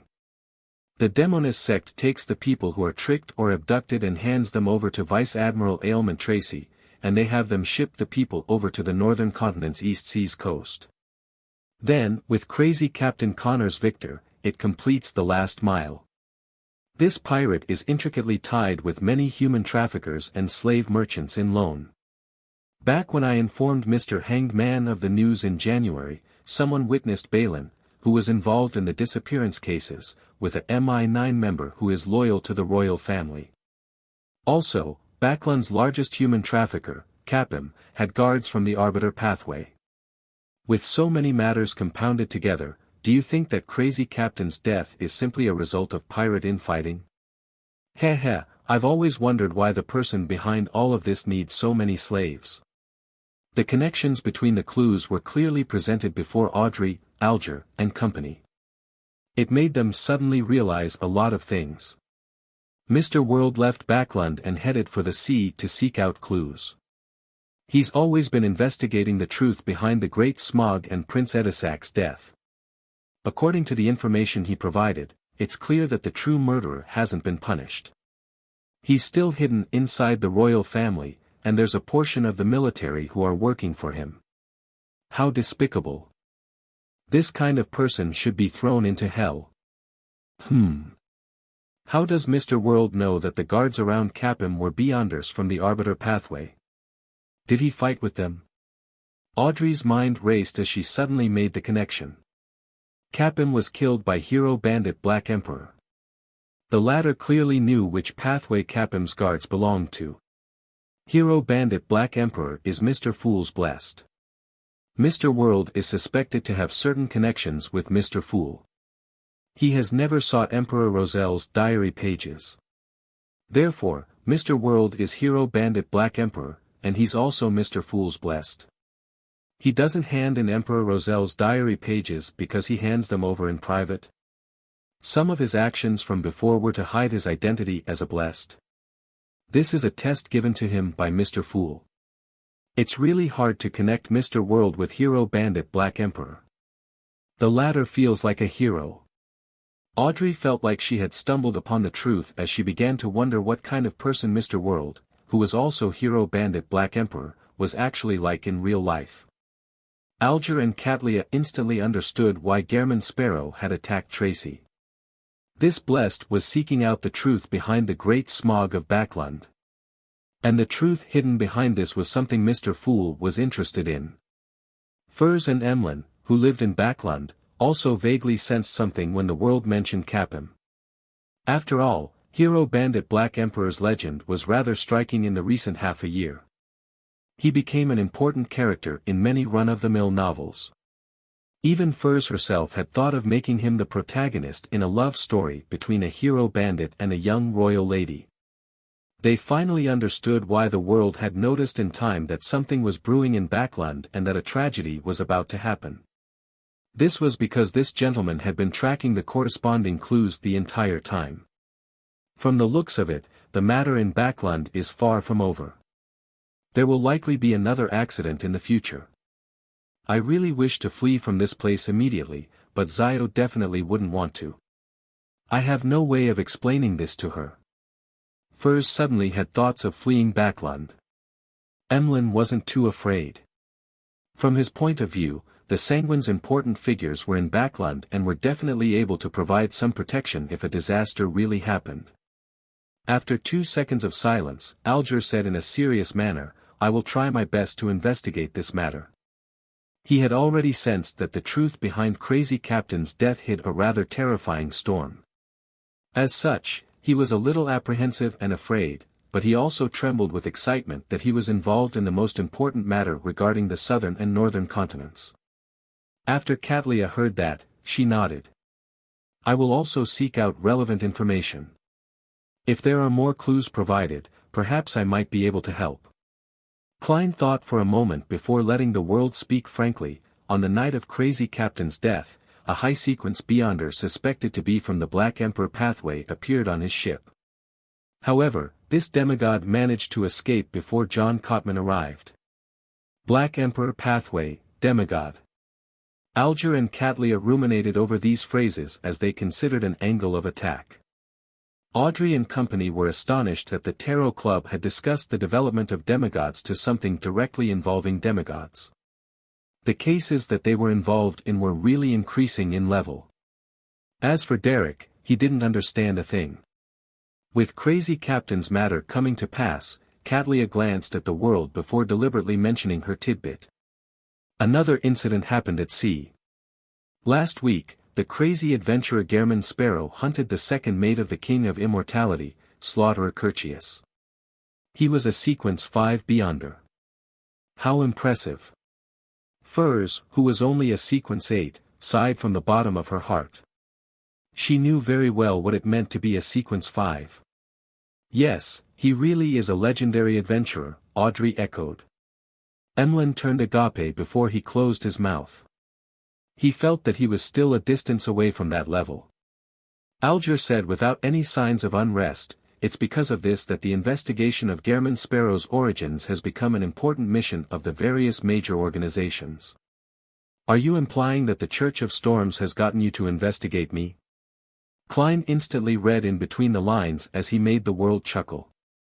I wonder where I can claim this commission. I wish to use some unimportant information in exchange for money. I have some understanding of Gehrman Sparrow. Oh, Mr. World is hinting that he doesn't mind me exchanging what appears to be important but, in reality, is actually meaningless information regarding Gehrman Sparrow in exchange for rewards and trust. The hanged man nodded in enlightenment. The free exchange continued for a while until Derek finished learning this week's list of ancient Hermes terms before everything came to a close. After he watched the bowing Miss Justice and company leave, Klein cast his gaze onto Grozel's travels. Not finding himself overly exhausted, Klein rubbed his temples and beckoned over a tiny metallic bottle from the junk pile. Inside it was a tiny tube of blood that he went through great effort to extract from his vein, and he had long brought it above the grey fog. It was only waiting for the opportunity when Klein would use his spirit body to enter Grozel's travels to explore the book world. After opening the cap, Klein wasn't in a hurry to smear the blood over the book's dark brown cover. Instead, he summoned all the items from the junk pile that he had brought to the mysterious space before the tarot gathering, and he spread them out in front of him. In consideration of how the Black Emperor's form was too eye-catching, and with him not too certain of the exact situation in the book world, Klein decided against bringing the card of blasphemy. Instead, he used Azek's copper whistle to fortify his spirit body to prevent himself from failing to return above the grey fog before being instantly killed by some unknown power. As the ancient and exquisite copper whistle fused into his body, Klein's spirit body swelled up and became more corporeal. 2 pitch-black flames flared out from his eye sockets as though they possessed a life of their own. With the help of cogitation, he adjusted his spirituality, converging the iciness that stemmed from the aspect of death within his body. Soon, his eyes returned to normal. This was like an evil spirit taking on an ordinary form to lure prey into its proximity. Right on the heels of that, Klein wore creeping hunger and held death knell while he hid the nightmare beyonder characteristic in his body. The latter was prepared for him to seek out any abnormalities when exploring the dreams of the living entities in the book world. After completing all his preparations, he poured a few drops of blood and smeared it over the cover of Grozel's travels. After a brief wait, his vision turned blurry, as though countless translucent objects were hidden within it. Following that, it turned clear. There were blue skies, white clouds, grayish-brown city walls, and passers-by. This is no longer the land of ice and snow from before, but a city that looks very normal on the surface. Klein stood by the side of the dirt road as he observed the residents of the book world. He discovered that most of them wore linen shirts, a short brown coat, and loose dark-colored trousers. Their overall style was akin to that of the Lone Kingdom centuries ago. He looked down at the format of the tailcoat, starched shirt, and damaged dark red bow tie as he silently changed it all out. Instantly, he was no different from the people around him. He then walked to the city gates in preparation to enter. At that moment, a leather-vested soldier at the gate stopped him. Entrance fees. 1 little. Do I look rich? I don't even know what a little is. Klein mumbled inwardly, amused. He then communicated with him at a spiritual level, successfully transferring the soldier's attention onto a merchant caravan behind him. As a quasi-wraith who could possess anyone and control them, exerting a psychological influence on others was nothing extraordinary. It wasn't a particularly potent ability, but it was extremely useful against ordinary people. When Klein entered the city, he walked through the streets in a seemingly relaxed manner, but he inwardly remained wary. He felt that public hygiene was slightly better than Backland a few years ago. It appeared to have a mature sewage system, preventing the situation of any waste and trash being dumped. I couldn't tell that this is an illusory world inside a book at all. Everyone has spirit-body threads. Klein proceeded forward as he observed. Suddenly, he noticed a stone building that was more than 10 meters tall to his side. It only had 2 stories, and the top of the door was about 4 meters tall. Beside the building was a signboard. It was written in a language that was completely different from any of the outside world's languages, but Klein instantly understood what it meant: Pesot Blacksmith Guild. There's a blacksmith guild. This place really hasn't entered the age of steam. Just as Klein was feeling poignant, he saw the door creak open, and out walked a giant with 4 long limbs. The giant's skin was grayish-blue, and his head had the trademark single vertical eye. In his hand was a huge and heavy sledgehammer. He walked across the street with his lips curled. The humans walking past him didn't show any fear, as though it was a common sight. They even greeted the giant. "Good afternoon, Grozel." Grozel. Klein, who was rather face-blind to giants, had his pupils constrict. Only then did he realize the familiarity. He was just about to chase after them when he discovered that the giant had turned into another street, vanishing from his sights. Klein stood on the spot, silently observing the intersection as he came up with a few guesses. There's another Grozel in the book world. No, the ending of the travels is that Grozel died in battle in the Nation of Frost. This is another story. Filled with all kinds of questions, Klein wasn't in a rush to find Grozel. He turned and entered a bar by the side of the street. Such places were often the places with the most messy and multifarious information in a city. It aided him in quickly gaining a grasp of the entire situation. The bar's lighting was dim, and the ventilation wasn't the best, making the air appear somewhat turbid. At that moment, there weren't many customers drinking. Most of the people were by the bar counter, chatting happily with each other or the bartender. Klein slowly walked over when his gaze froze. He saw a man wearing a black pointed hat and an asymmetrical coat by the side of the bar counter. He looked pretty handsome with his flaxen-colored hair, deep brown eyes, a high nose, and thin lips. He was none other than the Solomon Empire Viscount, Mobit Zorost. Upon seeing him, Klein recalled the scene of the Dream Stealer's rapid aging before he collapsed onto the ground as he struggled to crawl towards elvish songster Ciadas and grabbed her hand. All of that remained clear as day, as though it had just happened yesterday, yet, Mobit had once again appeared before his eyes. Klein's expression grew heavy as he walked over and sat beside Mobit. He didn't say a word, as he knew that Mobit was one to start a conversation. Outsider, first time in Pesot. I swear I've never met you before. Mobit put down a cup of distilled liquor as he turned his head to the side. I come from the Nation of Frost. Klein randomly cooked up a story. Mobit immediately laughed loudly. You're a funny one. This is the Nation of Frost, but of course, that was many years ago. Ever since the King of the North was killed by a bunch of adventurers, no, heroes, this place is no longer plagued by ice and snow. Everyone believes that it should be called the Nation of Neverwinter. Klein fell silent without responding. Why so serious? It looks like you have your own troubles. Mobit rapped on the wooden bar counter, showing signs of sympathy. He downed a mouthful of spirits and said, I'm telling you. Men should absolutely not get married. It's the beginning of suffering. Do you know? When she gets worked up a little, she would beat me up. When she's happy, she beats me up. Same when she's embarrassed or angry. Anyway, she beats me up for any reason. From this very moment, I've decided not to return home again. Does this mean you got married to Ciata's? Klein kept silent for 2 seconds as he sized up Mobit's face. He discovered that there were no signs of bruises and swelling on his face. This meant that the elvish songster knew that men needed to put on appearances. He asked with a sigh, "Then why did you marry her?" Mobit was taken aback as he smiled wryly. "I came here with a merchant caravan. When I first saw her, she was just that beautiful. Her singing was moving and seemed to hide indescribable sorrow. I'm as afraid of her now as I was infatuated over her back then. I definitely won't return." "Hey, why do you seem a little sad?" "You don't have to be sad for me. I'm already free." At that moment, the door to the bar suddenly opened as a beautiful female voice shouted. "Mobit, come out here. I'm counting from 10.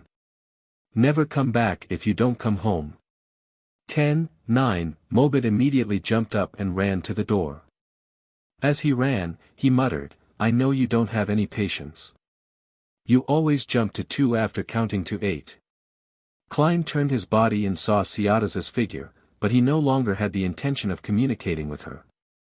The real Mobit and Ciata's were already dead. The ones living in the book world were just 2 characters. Standing up and leaving the bar, Klein came to a nearby deserted alley. He planned on confirming the kind of spirit world this world had. He quickly outlined spherical lights in his mind as his thoughts gradually emptied out and his body and mind became tranquil. As his spirituality spread out bit by bit, several indescribable illusory figures appeared around him. However, up high in the sky, it lacked the 7 lustrous brilliances of different colors that contained endless knowledge. The 7 lights don't exist here. The number of spirit world creatures here are lacking. This place is indeed a fake spirit world created by the book. Klein took a step forward and found the colors in his vision saturate to the extreme as it overlapped with the obvious differences. He wasn't in a rush to explore the spirit world. He exited it and began window shopping through Pesot and chatted with others. Before long, he found Grozel's residence. The giant ran a blacksmith shop. He was taking an afternoon nap on a huge bed on the 2nd story.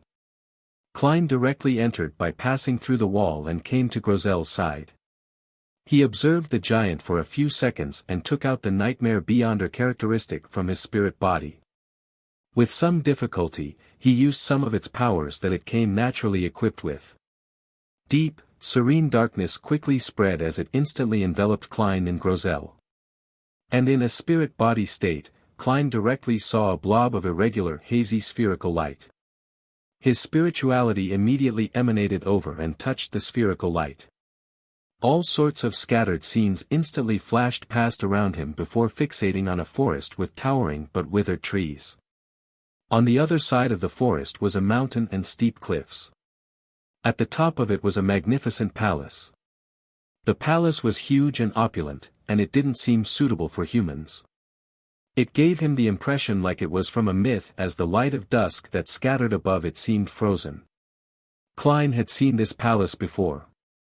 It was the giant king's court that had appeared in the dream world of the battlefield of the gods.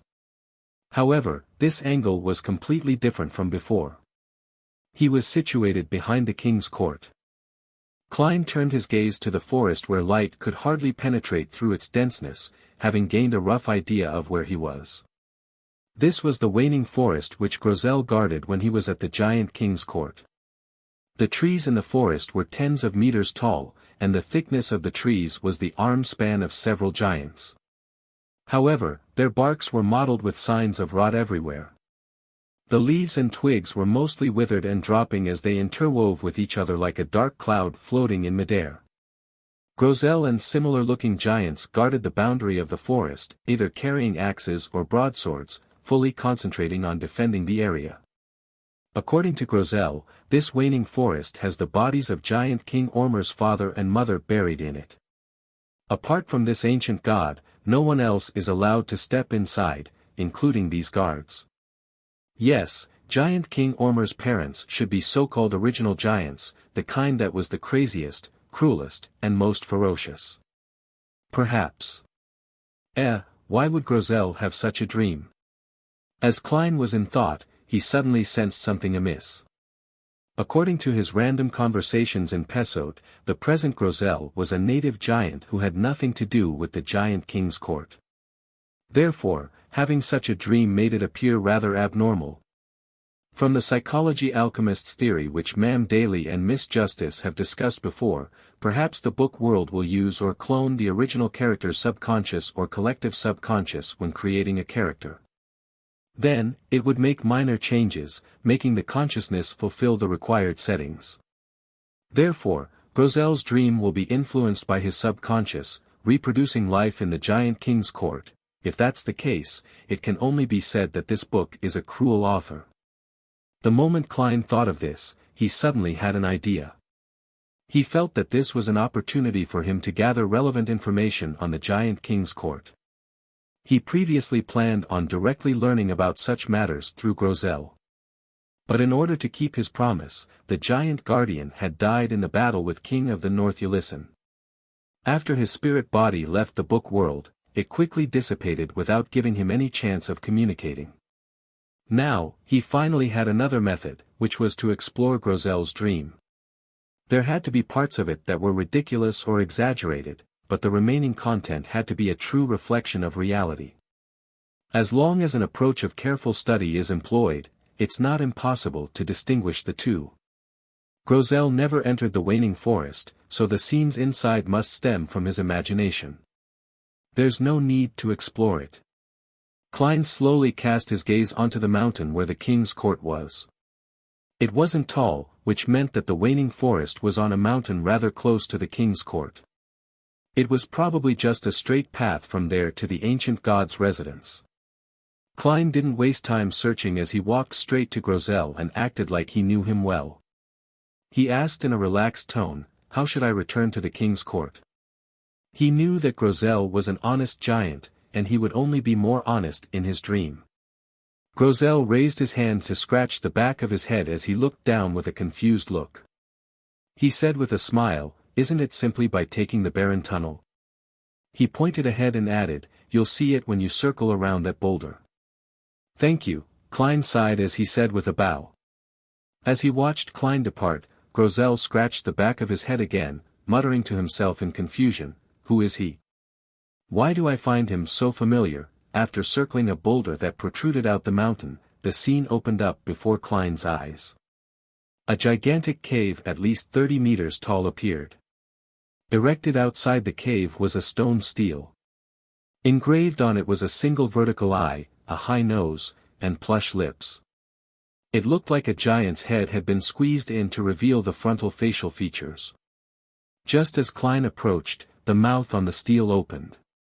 "Why are you returning to the king's court ahead of time?" "By His Majesty's orders," Klein said in an unflustered tone.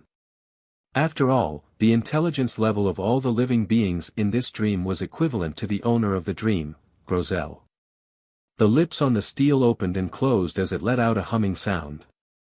"Please answer a question, otherwise, you shall not pass." "If only I brought along a Rhodes, it should be rather fun to see what happens." Klein lampooned as he calmly nodded. "Okay." The stele's lips closed for 3 seconds before opening. "If your wife, daughter, and a woman you covet ask you to judge which of them is most beautiful, who would you choose?" This is completely different from the magic mirror's style. Klein's lips quivered as his mind raced. Using nearly 10 seconds, he answered, "My intelligence is insufficient to determine this matter. I will assign someone who is more intelligent than me to give the answer." "How can I answer something that can get me killed?" He gritted his teeth as he added, "Who is this more intelligent person?" The giant's face on the stele froze for a few seconds. Klein solemnly answered, "Of course it's our king." The stele was shocked beyond words. It took quite a moment before it said, "All right, I'll consider it as you answering the question. You may pass." Klein immediately crossed the strange stele and walked into the cave. The ground in the cave was paved with large stone panels that had been weathered. The sides and top of the cave were filled with murals, speaking of stories of the giants and dragons battling the demonic wolves, mutants, devils, and phoenixes. The drawing style was crude and the color choice was dark. However, it was extremely vivid. Klein walked forward as he observed the murals. He discovered that there were swaths of withered weeds, as well as all kinds of coarse gravel in between the stone panels and the bottom of the murals. And the lack of water and the decline of life became more apparent the deeper he ventured inside. After walking for an unknown period of time, Klein saw a huge grayish-blue open door. Standing on each side of the door was a 4 to 5 meter tall giant. The giants guarding this place were different from Grosel and the others. They wore solid and beautiful iron-black armor and firm, exquisite helms. They looked like two huge statues. They didn't stop Klein and allowed him to pass through the door and enter the hall within. The hall wasn't too spacious. The ends of the hall could be seen clearly, and it could probably only hold 5 to 6 giants. As Klein was observing his environment, he suddenly halted. Then, the hall seemed to be pulled up by an invisible hand as it quickly rose. He staggered a little before finding his footing. All he saw were grayish-black walls flashing by as they kept sweeping downwards. In about 10 seconds, there was a thud as the hall stopped ascending. At this moment, it wasn't the cave tunnel outside the door, but a magnificent palace propped up by stone columns. Klein briskly left the original hall as he sized up his surroundings with piqued interest. This is the Giant King's Court's elevator. This seems to be the place where the guards live. Outside is a long table taller than humans, with extremely large chairs. On the two sides are rooms, and inside them are neatly ordered beds. Klein swept past the various items in the hall before he stopped at a mural. The mural's main character was a giant dressed in full-body silver armor. As there was nothing to scale, Klein was unable to know exactly how tall he was. The giant stood by the side of a cliff, with a sword in hand pointing diagonally upwards. His body emitted a bright halo, like a rising sun illuminating the surroundings. Many giants were genuflecting around him, as though praying or worshipping him and awaiting a bestowment. The Giant King's son, God of Dawn, Badheilbrunn. Klein looked at the face of the mural's main character in thought, and he saw that his face was blocked by a mask. There was only a dawn-like halo coming from his eyes. It's very similar to the God of Combat statue in the Backlund underground ruins. His face is completely hidden behind a mask. Queen Mystic said before that the God of Combat is a giant who lived from ancient times. Therefore, their church's headquarters, the Great Twilight Hall, resembled the Giant King's court. Could it be the son of the Giant King? God of Dawn escaped the destruction of the king's court, and at a certain point in time, he managed to retake the authority wielded by his father. Klein made a bold guess, but he lacked any evidence or clues. He used the correspondence principle to look at the wall opposite the mural. There was also a mural there, but the main character was no longer God of Dawn, Badheilbrunn. Instead, it was a female giant in a leather vest and long skirt. This female giant stood sideways. Her facial contours were soft, and her single vertical eye was focused beneath her. Long, dark brown hair reached all the way to her back. Her right hand was spread out as she held items like wheat and fruits. Around her were golden fields, clear lakes, and trees covered with fruits and colorful mushrooms. Giant Queen, Goddess of Harvest, Omabella. Klein looked around, but he didn't see the mural representing Giant King Ormer. There's no depiction of the ancient god because this is the residence of remote guards. Then, going out from here will likely be the interior of the Giant King's court. Klein carefully walked to the door. He used the method he employed in the dream world of the battlefield ruins of the gods by activating creeping hunger and using the strength of a zombie to open the door. However, there wasn't a palace in the frozen dusk that he had imagined outside. Instead, it was a gray, hazy world. It appeared to be a cliff with a bottomless pit. According to Miss Justice's previous experience, this is likely the boundary of the dream. The only way is to head down and enter Grozel's subconscious. Finally, I'll arrive at the sea of collective subconscious. Miss Justice discovered a mind dragon in the human sea of collective subconscious where she was. Then, in this book world created by the dragon of imagination, what would be contained in the sea of collective subconscious? Klein's mind whirred as he conjured a staircase that led down into the hazy world. The staircase didn't head straight down but spiraled around deep into the gray haze. The bottom couldn't be seen, nor were any of the details of the mind world that were possible to discern. After silently observing it for a few seconds, Klein walked forward as he got onto the staircase and carefully walked down it. The surrounding light gradually dimmed with a gray, hazy luster that enveloped the extremely silent world. The moment Klein proceeded down the staircase, he felt more and more like he was being locked inside a dark, silent room. Slowly, his ears could hear his sloshing blood and his beating heart. The latter sped up as it was invaded by panic and horror which he could hardly keep in check. Klein focused his mind as he imagined the stacks of spherical light so as to stabilize his emotions and recover. To his side, a grayish-white cliff coldly stood there, a representation of the domain of Grozel's consciousness. It was silent as though it were dead, but the surrounding grayness would occasionally coruscate. Klein focused his gaze and saw that in one of the points of light, there was a giant who ripped apart a human before stuffing it into his mouth, as well as Grozel panicking. Back then, the latter was less than 3 meters tall, and it was clearly still an adolescent. The point of light flashed past, appearing in the frozen dusk that scattered over the mountain peak. Time here seemed to become impeded.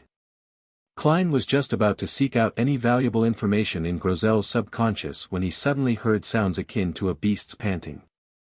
With a whoosh, a huge palm appeared from the surrounding haze. Its skin was grayish-blue and was covered with signs of rot.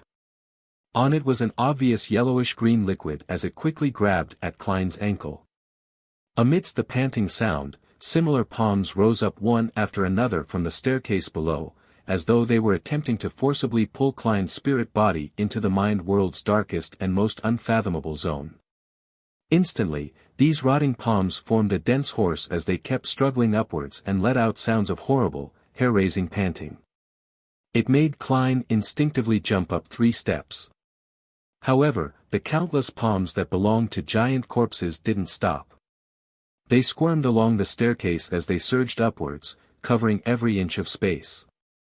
Klein was just about to reach out his right palm to draw a death knell and use purifying bullets combined together with death knell's slaughter ability to finish off the countless monsters when 2 questions suddenly flashed in his mind. Where do these palms come from? Why would they be inside Grozel's subconscious? The moment this thought came to mind, his spiritual perception was triggered. Klein came to a realization as he immediately abandoned his thoughts of using death knell. He calmed his breathing and imagined the spherical lights. The huge, rotting palms took this opportunity to reach his feet as they grabbed his calves and ankles. At that moment, they silently vanished as though they had never appeared. Indeed, this is an illusion created by Grozel's subconscious. Here, minds don't just face each other, but they interact with them as well. If one lacks the corresponding beyonder powers, the deeper one goes, the easier it is to have an emotional breakdown. Intrusion by the other party's subconscious will slowly happen until one's beyonder powers are severely tainted. As a result, one will become a mental patient that will never be able to recover their rationality, and this might very well lead to a loss of control. This is different from communicating with spirits. Corruption isn't avoided simply by maintaining lucidity and reason. This is because one is already inside the target's beyonder powers. Klein muttered to himself, having figured out something. He hesitated for a few seconds before turning around to climb back up the stairs. He gave up on venturing deep into Grozel's mind world because he lacked the beyonder powers to placate his own mind. Insisting on heading down was equivalent to suicide. I'll consider exploring again after I find a mystical item that targets this aspect. Klein determined his thoughts as he walked faster. Finally, with a leap, he returned to Grosel's dreamscape and returned to the guard's quarters in the giant king's court. He already felt exhausted, so he immediately left the dream, walking out of Grosel's blacksmith through the walls before observing the wonders of the book world. I've already met Grosel, Mobit, and Ciadas. And while I was casually chatting with others, I also heard of the devout priest, Snowman, and the philosopher, Frunzier. However, there isn't an Anderson Hood, Edwina Edwards, Danitz, or Gehrman Sparrow. Therefore, only the dead will possess brand new characters in the book. Or could it be that only those who had stayed in here for extended periods of time, fully expressing themselves as an adventurer in their day-to-day lives, would be able to have their subconscious replicated? As Klein strolled by the side of the street which was illuminated by the setting sun, he considered something that he found crucial. If it were the former theory, where the dead would revive and become new characters, then there was nothing Klein needed to worry about. However, if it was the latter, he had to consider reducing the frequency at which he explored the book, as well as strictly control the amount of time he spent in it each time. There's no way to ascertain it for now. I'll deal with the situation by assuming it's the latter. There's definitely nothing wrong with being cautious. Klein quickly made up his mind and was about to return above the gray fog. At that moment, he saw another familiar figure.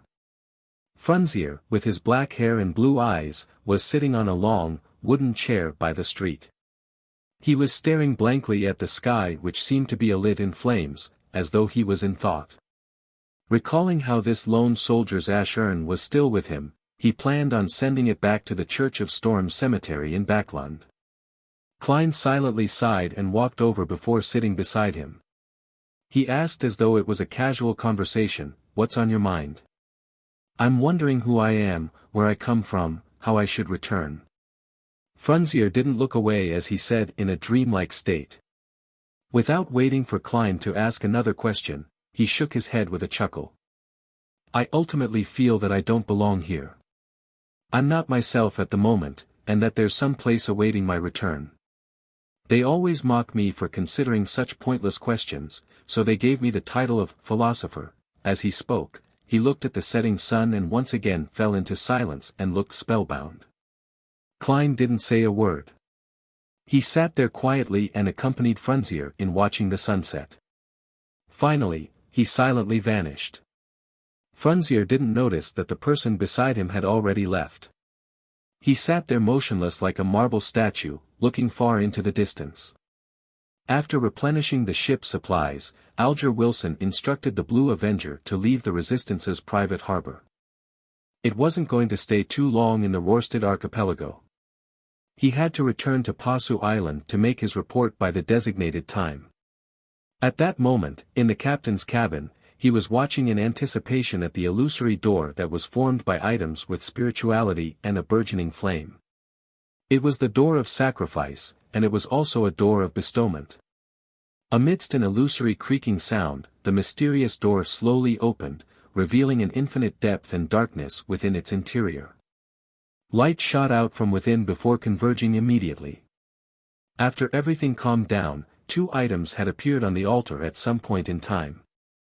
As for the door with all kinds of strange symbols, it was gone. Alger was able to compose himself as he seriously thanked Mr. Fool. He finished the ritual according to the procedure before reaching out to pick up the 2 items. One of them was a piece of paper that had been neatly folded, while the other was a translucent jellyfish that had azure blue seawater in it. Alger inspected the latter and discovered that there were occasional vortexes formed by winds or occasional lightning streaks. And from time to time, he could hear a distant, moving voice sounding from it. This voice sounds like a woman's. From the looks of it, this characteristic's owner was a lady. Alger couldn't help but heave a sigh of relief. This meant that it wasn't some quasi-high-ranking member of the Church of Storms that had been killed. The Church of Storms didn't have any female high-ranking members, quasi or not. Putting away the ocean songsters beyond her characteristic, Alger unfolded the piece of paper. He swept past the main ingredient, and he quickly looked at the supplementary ingredients. Finally, his eyes paused at the ritual. To him, the main ingredients were unimportant with a beyonder characteristic in hand. He could look at it later. As for supplementary ingredients, they were rather easy to find, so they didn't need much attention. It was the ritual that was of utmost importance. Drink the potion in an Obninsk's belly. Alger silently read the ritual's contents as the corresponding information quickly surfaced in his mind. Obninsks were ancient sea monsters. They could directly devour a sailboat, and it had a humongous, distorted body. It had as many as 3 heads and many tentacles that entangled with each other. They were the protagonists in many legends at sea. Most of these sea monsters were tamed by the Church of Storms. They had a fixed region of activity, but it was unknown if they had near-human intelligence. It's no wonder the Church controls Obninsks, and not other sea monsters. It's no wonder there are so many Beyonders in the sailor pathway among pirates, but only a few can reach Sequence 5. Either they directly inherited it, or they're the subordinates of King of the Five Seas or Queen Mystic. Then, where should I find Obninsks that don't belong to the Church? Alger frowned slightly as he contemplated his advancement that bypassed the Church of Storms. His first reaction was to find Queen Mystic Bernadette through Admiral of Stars Catlia. From her, he could find Obninsks that didn't belong to the Church of Storms. His second reaction was that it exposed himself to danger. This was because the corresponding Obninsks were likely servants of Queen Mystic, and they would report everything to their mistress. Yes, this will be the last resort if there aren't any other choices. Alger's thoughts raced as he quickly had another idea. That was to pray to Mr. Fool.